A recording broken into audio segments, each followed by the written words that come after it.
भूला, अब हम लोग कहाँ जाएंगे?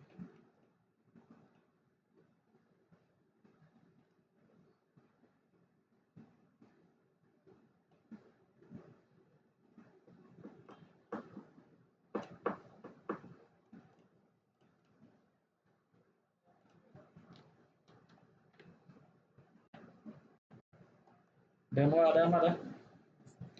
डेमो सर्वर पे देखो, ये वाला डेमो सर्वर है हमारा। डन। डेमो सर्वर का सी पैनल मैंने लॉगिन कर लिया। अब हमारी वेबसाइट का नाम क्या है? पहले हम लोग सबसे पहले क्या करेंगे, बाकी सब चीज़ें बंद कर दो, जहाँ से हम लोगों को पुरानी साइट से बैकअप लेना है वो लेंगे। अब हम लोग ये मैनुअली इंपोर्ट करना सीख रहे हैं साइट। तो मैनुअली इंपोर्ट साइट कहाँ से होगी हमेशा? या तो जेएमपी के फाइल मैनेजर और डाटाबेस से, या फिर आपके सर्वर के फाइल मैनेजर और डाटाबेस से। उसके अलावा कोई ऑप्शन नहीं है। क्या करेंगे? फाइल मैनेजर खोलेंगे। फाइल मैनेजर खोले, यहाँ पर आपके आ गया public HTML folder. Public HTML folder में ये मेरी इतनी सारी वेबसाइटें बनी हुई है डेमो सर्वर। डन। अब मुझे किस वेबसाइट, कौन सी वेबसाइट के लिए आया हूँ? नमन वाली वेबसाइट। तो सीधा टारगेट नमन को करो, बाकी सबको भूल जाओ। क्या पढ़ा है यहाँ पे, क्या सीन है, सब भूल जाओ। कहाँ है नमन? ये रहा नमन। डन। नमन को ओपन करो, ये नमन की फाइल है सारी। डन। इसको हम लोग क्या करेंगे? Select all, right click, compress, zip folder और कंप्रेस। अब ये नमन वाली फाइल कंप्रेस हो गई है। और इसको अगर छोटा करना है, जिप फोल्डर बनाते हैं ना अपन, वही उसी को यहाँ पे वेबसाइट की लैंग्वेज में जिप वो बोलते हैं, क्या? कंप्रेस। अब अपन लोग, मैंने ये रिलोड इसलिए किया कि जो हम लोग ऑल इन वन माइग्रेशन से बैकअप लेते हैं, तो वो भी तो एक फाइल का फोल्डर ही बन के सेव होता है। तो यहाँ पे क्या, अभी हम लोगों ने नमन वाला जो फोल्डर लिया था उसकी तो मेरे को जरूरत नहीं है ऑल इन वन वाले की, तो मैं उसको डिलीट कर दे रहा हूँ, तो हमारी फाइल बाहर ही नहीं होगी। ठीक है, तो हम लोग क्या करेंगे? डब्ल्यू कंटेंट खोलेंगे, A1WM बैकअप। ये जो 4 फाइल है ना, अभी जिप फोल्डर बनता तो ये पूरा इनका बनता 500-700 MB का, तो इतनी फाइलें मेरे को नहीं चाहिए। ठीक है, तो मैं क्या करता हूँ, इस फोल्डर को डिलीट कर देता हूँ, तो मेरी साइज हल्की होगी फाइल की, अब ये जल्दी से हो जाएगी। फोल्डर का नाम क्या था? नमन था, ये नमन आ रहा। सेलेक्ट ऑल, इस फोल्डर को भी हम लोग डिलीट कर देते हैं। अब देखना, जो 400 MB की फाइल बनने वाली थी ना, वो कितनी छोटी बनेगी। कंप्रेस किया, जिप फोल्डर, फोल्डर का नाम क्या दोगे? ठीक है, बैकअप। ठीक है, कंप्रेस कर दिया।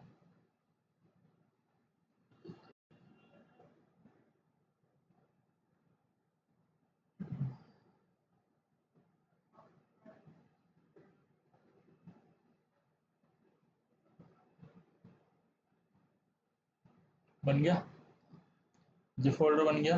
अगर यहाँ पे कोई भी एरर आ रहा है तो समझ लेना आपके स्टोरेज में कुछ इशू है, या फिर कुछ ऐसा है जो आपके जिप फोल्डर को बनने नहीं दे रहा, रेड रेड आ गया तो बस क्लोज कर देंगे। अब हमारा वेबसाइट का बैकअप कितना सा बना है, रिलोड कितना सा बना है? 141 MB। वो कितने का था? 450 का। साइज हल्की होगी, राइट क्लिक करेंगे, डाउनलोड। ये हमने बैकअप डाउनलोड कर लिया। अब ये बैकअप लेने का एक और फायदा है, ऑल इन माइग्रेशन से आपका काम जल्दी होता है, बहुत सब चीज़ें ठीक है। लेकिन ये बैकअप ये ऐसा है कि किसी दिन all in migration plugin fail हो गया आपका इन फ्यूचर में, या कहीं भी फेल हो जाता है कि लंबे टाइम तक वो सपोर्ट नहीं कर रहा, कुछ भी नहीं कर रहा, तो आपके पास अगर ये बैकअप है तो आप वेबसाइट रिस्टोर कर सकते हो। अगर ये बैकअप नहीं है तो वेबसाइट कभी रिस्टोर नहीं होगी। डन है, ये हमने बैकअप डाउनलोड कर लिया, बैकअप आ गया। अब क्या चीज़ है इसका, हम लोगों को क्या डाउनलोड करना पड़ेगा? फाइल मैनेजर के साथ क्या चाहिए होती है? बंदा बहुत अच्छे से पढ़ाई कर रहा है, ध्यान नहीं दे रहे, कंफ्यूज हो जाते हो। डेटाबेस का नाम कहाँ से ढूंढेंगे हम लोग? WP configuration file. ये कॉन्फ़िग सैंपल वगैरह को भूल जाओ, ये जो आ रही है WP config.php, ये वाली फाइल होती है हमारी डाटाबेस। अब इस पर राइट क्लिक करो, एडिट पे क्लिक करो, एडिट पे क्लिक करो, तो यहाँ पे ये आपको पता देगा डाटाबेस का। डाटाबेस का नाम क्या है हमारा? WP 988 ये रहा ना WP 988 है ना, WP 988 है। अब हम लोग क्या करेंगे, ये वाला डेटाबेस डाउनलोड करेंगे, वो तो हमने फाइल मैनेजर डाउनलोड किया, ये डेटाबेस। अभी हम लोग कुछ अपलोड नहीं कर रहे हैं, सिर्फ हम लोग अपनी वेबसाइट का बैकअप डाउनलोड कर रहे हैं, है ना। बैकअप भी ऐसे ही लिया जाता है मैनुअली, है ना। सी पैनल में आ गया।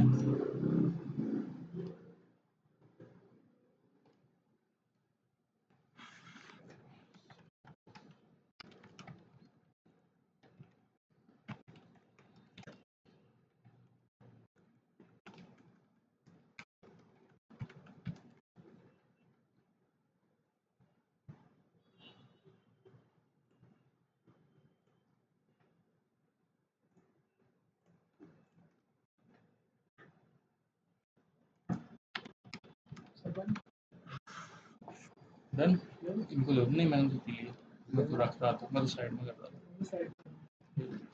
अब कहानी क्या थी, कहाँ थे हम लोग, WP 988, ठीक है। PHP माई एडमिन में आ गया।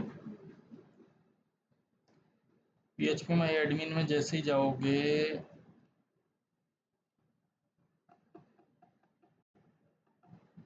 अब जितनी ज़्यादा वेबसाइटें बनी हैं, जितने ज़्यादा डेमो बने, उतने ही डाटाबेस, लेकिन ढूंढना कितना आसान हो गया। सेम फोल्डर पे टारगेट किया, WP कॉन्फ़िग फाइल के अंदर गए, नाम देखा वहाँ पर, वो डाटाबेस मिल गया, मिल गया। ऐसे थोड़ी ढूंढोगे कि यार एक एक को खोल के देख रहा। कौन सा था, WP 900, ये रहा, क्लिक कर दो इस पर। जैसे क्लिक करोगे यहाँ पे फाइलें खुल जाएगी। अब यहाँ फाइल खुलते ही जैसे ही आपने यहाँ पे क्लिक किया, अब कहीं क्लिक करने की जरूरत नहीं है, डायरेक्टली एक्सपोर्ट पे क्लिक करोगे, एक्सपोर्ट कर लिए, सेव कर लो। अब ये देखो, ये हमारा फाइल मैनेजर भी आ गया और ये डाटाबेस भी आ गया। फाइल मैनेजर कितने MB का है, 140 MB। डाटाबेस कितने MB का, 2.5 MB का, ठीक है। अब इसको हम लोग बंद कर देंगे, कर दिया। ये हमारा पूरा साइट का बैकअप का काम खत्म हो गया। अब देखो ऐसे भी कस्टमर आएंगे दुखी होते हुए, वेबसाइट सुबह लाइव की थी, ये क्लाइंट ने भेजा नोट वर्किंग, ठीक है। अब हम लोग यहाँ खोल रहे हैं तो हमारे पे क्या आ रही है, नहीं कर। तो ये क्यों नहीं चल रही, क्योंकि ये कैशे ले रहा है। कैशे कैसे हटता है,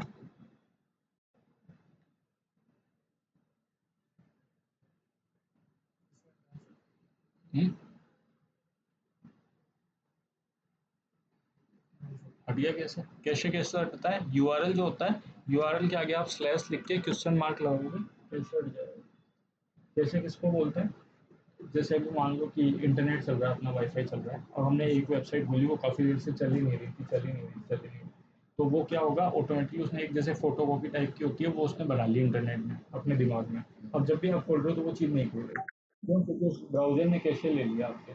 तो कैशे कैसे रिमूव हो गया, या तो आप हिस्ट्री डिलीट करो अपने PC वगैरह की, या फिर ये जो अभी हम लोगों ने किया, slash question mark particular URL का कैशे रिमूव कर दिया, बस कर लोगे। ये भी यही प्रॉब्लम है, आकाश जी के देखा उन्होंने यही किया। क्या हो गया यार,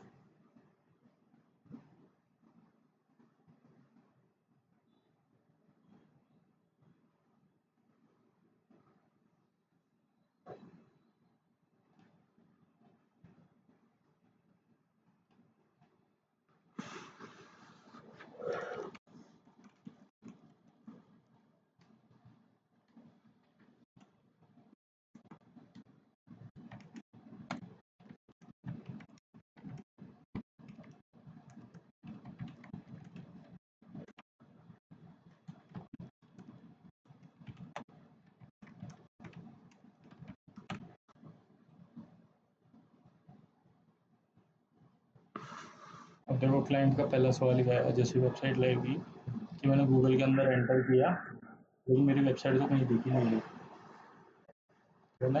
अब वेबसाइट क्या होती है, वेबसाइट जैसे ही आप बना के लाइव करते हो, जैसे आज लाइव की, तो ये नहीं है कि गूगल तैयार बैठा है, हाँ भाई विनोद ने वेबसाइट बनाई है, गूगल पर URL सर्च कर दिया, आगे पोस्ट कर, ठीक है। वेबसाइट का क्या होता है, कम से कम 5 से 7 दिन का टाइम लेता है गूगल क्राउल करने में, कंटेंट उठाने में। गूगल भी तो उठाएगा ना कंटेंट, गूगल पे प्रॉपर्टी रजिस्टर नहीं होगी तो वो उठेगा ही नहीं, ठीक है। तो वो क्राउल करने का टाइम लेता है, तो क्लाइंट को बताना पड़ेगा आपको, वरना क्लाइंट आपको दुखी करता रहेगा। अपन रिजल्ट में लग गया कि यार वेबसाइट क्यों नहीं शो कर रही क्लाइंट की। डन है। हाँ, 6 से 7 दिन क्राउल करने में मिलता है, ठीक है। बाकी इसका एक तरीका होता है जिससे अपन लोग जल्द फोर्स करके कर सकते हैं उसको। जैसे अभी मैं करूँगा तो कल ही हो जाएगा वो क्राउल। लेकिन उसका क्या तरीका होता है, अभी हम लोग जब एसईओ सीखेंगे तब हम लोग गूगल एनालिटिक्स वगैरह ये सब चीज़ें सीखेंगे, तब हम लोगों को समझ आ जाएगा, है ना। ये तो अभी डेवलपमेंट पार्ट चल रहा है ना। अब ये वाला मेरा सी पैनल था, मैं चाहे वहाँ से बोलूँ यहाँ से बोलूँ, है ना, एक ही बात है।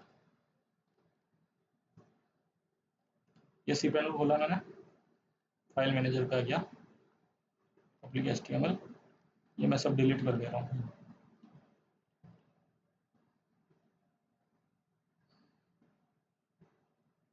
अब वो गाना गा सकते हो आप लोग, बताना एनिमल मूवी का सब कुछ ही मिटा देंगे, मिटा दो सब।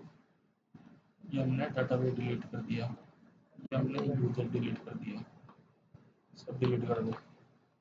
लेकिन बैकअप लेने से पहले मत कर देना, ये तो हम लोग सीख रहे हैं ना, पता चले किसी क्लाइंट का सब कुछ डिलीट कर दिया, ठीक है।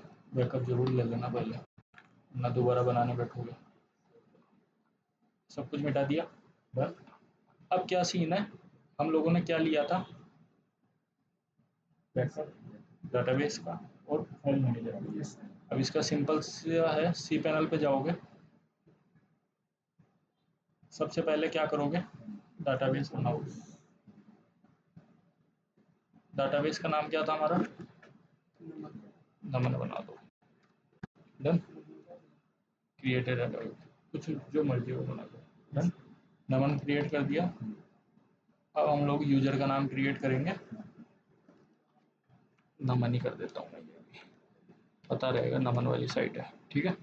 पासवर्ड के अंदर नमन @2024 SS, नमन @2024 SS। डन, क्रिएट यूजर, ये हमारा यूजर क्रिएट हो गया।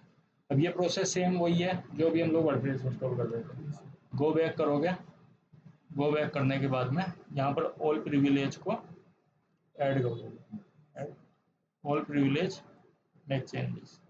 डन हो गया, यहाँ तक वो का वो आ रहा है।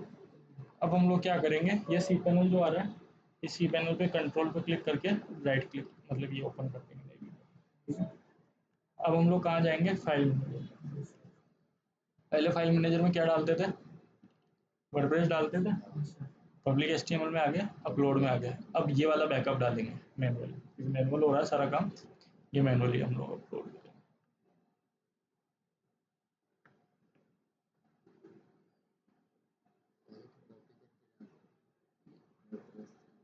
पहले तो कॉपी करके डालते थे, ये बैकअप है हमारे पास, ये बैकअप लाइव कर रहे हैं हम लोग डायरेक्टली।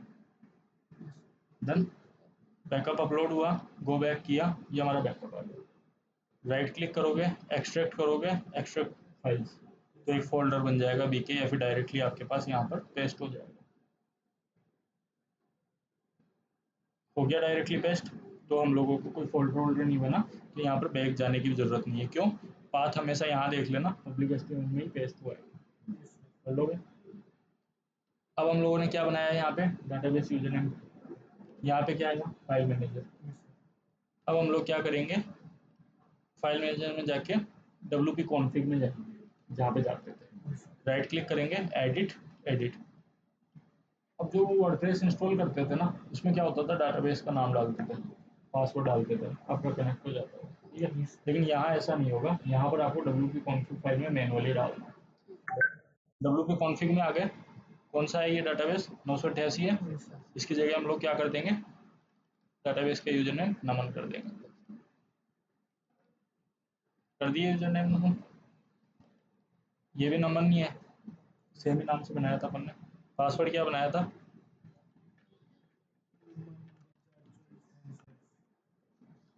डन, गो कर दोगे। अब मैं वेबसाइट खोल लूँगा, चलो बताओ वेबसाइट खुलेगी नहीं खुलेगी।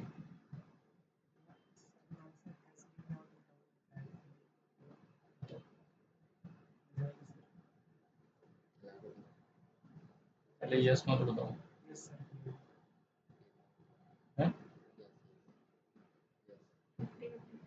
एक बताओ, नहीं सर खुलेगी। जल्दी बताओ।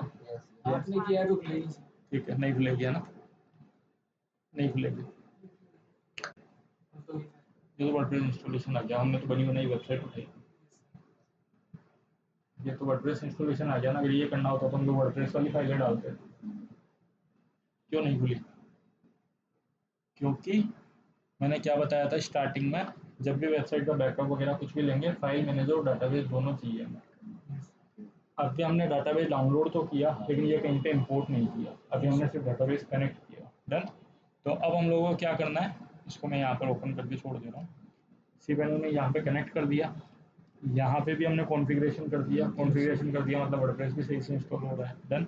अब हम लोग क्या करेंगे, cPanel में जाएंगे। डन। PHP MyAdmin, डाटाबेस का काम सारा कहाँ होता है, PHP MyAdmin। कौन सा वाला फोल्डर बनाया था, नमन बनाया था। अब ये जो डाटाबेस आ रहा है हमारा, इसको हम लोग यहाँ पर डाल देंगे।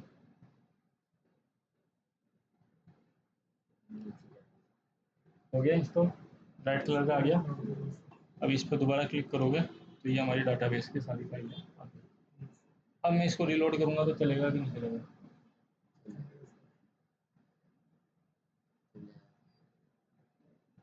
प्रॉपर्ली ठीक है, नहीं चलेगा। जैसे हम लोग क्लिक करेंगे, एरर आ गया, आ गया। अब एरर किस लिए आया, हो सकता है ये PHP वर्जन का एरर,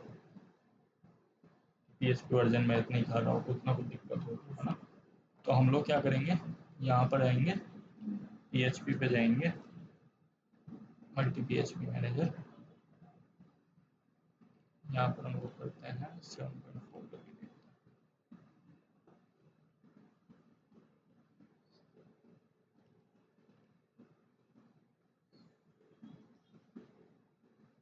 नहीं जा रहा, ठीक है। दूसरा क्या इशू होता है, आपको जो है हमेशा यहाँ पर जाना है, आपको डेमो सर्वर डाउन पे गए, यहाँ पर एक अभी तक हम लोग काम कर रहे थे WP यूजर्स पे, अब हम लोगों को WP ऑप्शंस पे जाना पड़ेगा।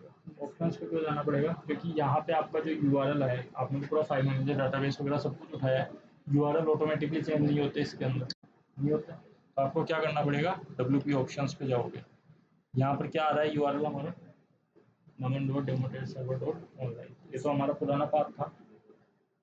तो हम लोग क्या करेंगे, अपना नया वाला लेंगे, URL ले लिया, जो नया URL है इसको हम लोग यहाँ पर पेस्ट कर देंगे, और HTTP को हमेशा कर देंगे HTTPS, Ctrl+C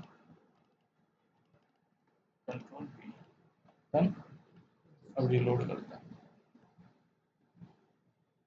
वेबसाइट तो चल गई, वाइट स्क्रीन डेथ आ गई, इसको हम लोग वाइट स्क्रीन डेथ बोलते हैं। जैसे ही आपका कुछ ऐसा इशू आ गया कि वेबसाइट चल गई, ऊपर देखो ब्रांड वगैरह जो भी है वो लिखा हुआ आ गया, लेकिन यहाँ पर वाइट स्क्रीन आ गई, तो इसका मतलब वाइट स्क्रीन डेथ है, ठीक है। इसका क्या सिंपल सा वर्जन है, आप जैसे एक दो बार रिलोड कर रहे हो, एक बार आपके पास वाइट पेज आ रहा है, एक बार खुल रहा है, एक बार वाइट पेज आ रहा है, एक बार खुल रहा है, तो इसका मतलब यह है PHP वर्जन सेट नहीं हो रहा, तो इसको हम लोग वापस 8.0 कर देंगे, है ना। PHP वर्जन आपको बार बार चेक करके देखना पड़ेगा कौन से PHP वर्जन पे सही जा रहा है ये। अब इस पर सही जा रहा है, प्रॉपर्ली जा रहा है। लेकिन जैसे ही मैंने यहाँ पर अबाउट पे क्लिक किया, अबाउट पे तो इन्होंने कुछ डाल ही नहीं रखा, शॉप पे आ गया और कुछ है क्या, कोई पेज बनाया क्या, मेहनत ही नहीं किया ना, मेहनत ही नहीं की, पेज ही नहीं बनाया, ठीक है। अब सीन क्या होता है कि ये हमने वेबसाइट लाइव कर ली, कुछ इशू आया, वो आए वो नॉर्मल है, लेकिन आपकी वेबसाइट मतलब ये नहीं होगा कि आपका टाइम खराब होगा एक एक डेढ़ डेढ़ घंटा। जैसे ऑनलाइन माइग्रेशन के कारण मैंने जब स्टार्टिंग में वेबसाइट बनाई थी, करीब मैं 2-2:30 बजे गया था, क्यों, क्योंकि क्लाइंट को लाइव चाहिए थी बुधवार के दिन वेबसाइट, किसी भी हालत में। क्लाइंट बोल रहा था मेरे को तो मतलब जैसे ही रात के 12 बजे आप लाइव कर देना, लेकिन उसको 12 बजे को तो छोड़ो, वो लाइव ही नहीं हुई, करता रहा करता रहा करता रहा, क्यों, क्योंकि उसके अंदर एरर आ रहा था, मैनुअली अपलोड करना आता नहीं था। मैनुअली चीज़ें नहीं आती तो फिर आपके लिए हार्ड हो जाता है, आपको प्लगइन पे डिपेंड होना पड़ेगा, ठीक है। तो ये मैनुअली अपलोडिंग का सिस्टम था, और इसमें आपको टाइम नहीं खराब होगा, आप आधे घंटे 1 घंटे में लाइव कर लो, ये शो हो रहा है, ठीक है। अब इसमें ये प्रोसेस यहाँ पे ख़त्म हो गया, यूजर URL वगैरह डाल दिया, ठीक है। अब आपको क्या चीज़ चेंज करनी पड़ेगी, ईमेल चेंज करनी पड़ेगी। तो ईमेल यहाँ पर आ रही है डेमो टेस्ट सर्वर, ईमेल भी डेमो की आ गई, ईमेल भी आ गई ना admin@namon.demo.test-server.in। देखो ऑल इन वन माइग्रेशन क्यों यूज करते हैं, ऑल इन वन माइग्रेशन इसलिए यूज करते हैं क्योंकि आपका सारा काम ऑल इन वन ही कर देता है यहाँ पर। कैसे यूआरएल जो होते हैं लोकल होस्ट के होते हैं, अभी तक आपने कहीं भी सर्च एंड रिप्लेस किया, कुछ नहीं किया, डायरेक्टली इंपोर्ट कर दिया, सारा काम उसने कर दिया, आपकी मेहनत ही खत्म हो गई। अब यहाँ पर क्या होता है, इमेजेस अपलोड कर रहे हैं हम लोग, वो इमेजेस कहाँ अपलोड हो रही है, लोकल होस्ट पे। अब आपने पूरा पूरा डेटा उठा के पटक दिया लाइव सर्वर पे, ठीक है। अब लाइव सर्वर पे आपने जैसे डाटा पटका, ये जो डाटा है इमेज वाला लोकल होस्ट वाला, इसका पाथ ही नहीं चेंज हुआ, पाथ नहीं चेंज हुआ, तो जब हम लोगों ने लाइव पे ले जाके पटका तो ये चीज़ें जो है वहाँ से कनेक्ट ही नहीं कर पा रही, ये पुराना यूआरएल दिखा रही है आपका, इमेजेस दिखा रही है कि यहीं अपलोडेड है लोकल होस्ट पे, जबकि हम लोग तो आ गए लाइव पे। तो कई बार क्या होता है, आपने वेबसाइट खोली, अब वो वेबसाइट खोल तो लाइव वाली रहे, लिंक वहाँ पर आ गया लोकल होस्ट का, तो वो क्यों हुआ, क्योंकि आपके लिंक कॉन्फ्लिक्ट कर रहे हैं, ठीक है। अब हम लोग क्या करेंगे, इसका सिंपल सा सॉल्यूशन है, पहला पॉइंट डन हो गया, WP एडमिन खोलेंगे,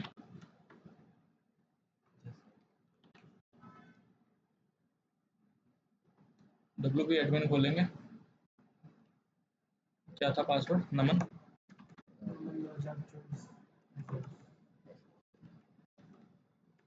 सर्वर का, मतलब WP एडमिन का, लोकल होस्ट का,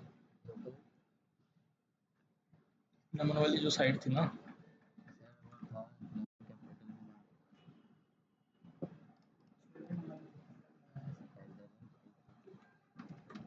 @123 मैं देख लेता हूँ, ये रहा, ठीक है ना। ये पासवर्ड हमने ओपन किया, ये हमारा पासवर्ड ओपन यहाँ पर हो गया, हो गया। अब इसमें क्या करना पड़ता है, पहला यूआरएल आपने यहाँ चेंज कर दिया, ईमेल आईडी आपने यहाँ चेंज कर दी, ठीक है। ईमेल आईडी आप जो भी आपको करनी है वो कर लो, ठीक है। अब एडमिन ईमेल ये हो गई, कोई भी नोटिफिकेशन आएगा इस ईमेल पे आएगा। अब सी पैनल हम लोगों ने खोला, सॉरी डैशबोर्ड हमने खोला, अब हम लोगों का यूआरएल जो है वो चेंज करना है हम लोगों को। तो यूआरएल पहले कौन सा था और अब क्या है,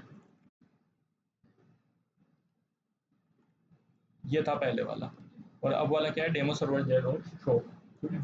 तो अब आपको क्या करना पड़ेगा, एक प्लगइन इंस्टॉल करना पड़ेगा, ऐड न्यू प्लगइन, उसका काम सिर्फ इतना सही है, ये करके अनइंस्टॉल कर देना चाहे तो, सर्च एंड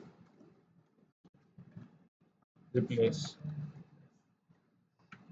अब ये क्या करेगा, आपके यूआरएल को रिप्लेस करेगा, तो आपकी आप जितनी भी जगह, अब आप ये थोड़ी एक एक फोटो का यूआरएल रिप्लेस करोगे, इंस्टॉल किया, ये दिख रहा है गंदा सा प्लगइन डंडे वाला, इसको इंस्टॉल करोगे, इंस्टॉल करने के बाद में एक्टिवेट कर दिया। अब आपको क्या करना है, टूल्स पे जाना है, डन।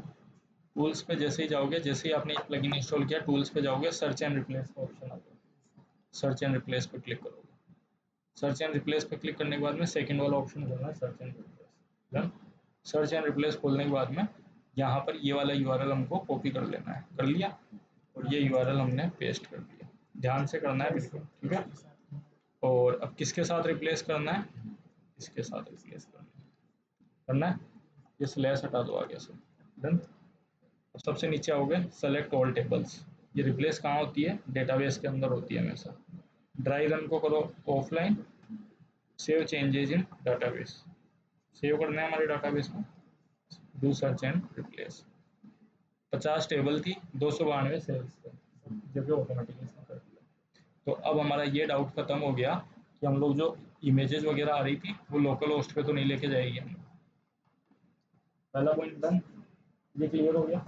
दूसरा क्या है, कई बार जब आप इंस्टॉल करोगे, आ गई, कई बार जब आप इंस्टॉल करोगे तो SSL का इशू आएगा, सिक्योर साइट लॉक, ये यहाँ पर जब आप क्लिक करोगे साइट लॉक, डन। अब SSL का इशू आएगा, ठीक है। तो SSL का क्या करना है आप लोगों को, SSL का इशू क्यों आएगा, क्योंकि आपने लोकल से डाटा यहाँ मूव किया, डन। तो लोकल से डाटा यहाँ मूव किया है तो क्या हो रहा है, एसएसएल वो आपके पुराने सर्वर का कैच कर रहा है, ठीक है। तो यहाँ पर हम लोगों को नए सर्वर में उसको कवर करना है। कैसे करोगे, सेटिंग्स में गए, परमालिंक में गए, सबसे पहले परमालिंक कर दो पोस्ट नेम, सेव कर दो ना, ये मैंने शुरुआत में ही बताया था। दूसरा क्या करोगे, एक प्लगइन इंस्टॉल करोगे, ऐड न्यू प्लगइन, और यहाँ पर आप डालोगे https डन। ये प्लगइन आ रहा है https रिडायरेक्शन का, इसको इंस्टॉल कर लोगे।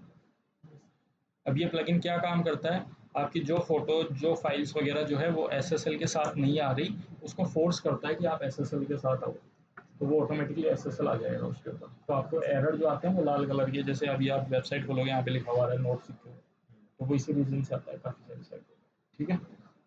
इंस्टॉल कर लिया प्लगइन। अब हम लोग कहाँ जाएंगे, सेटिंग्स में जाएंगे, https रिडायरेक्शन। प्लगइन की सेटिंग में यहाँ से भी जा सकते हो, प्लगइन से भी जा सकते हो, ऑलरेडी बताया था मैंने। सेटिंग्स में गए, यहाँ पर कर देंगे इनेबल, और ये कर देंगे फोर्स सेव, बस इतना सा काम है, डन।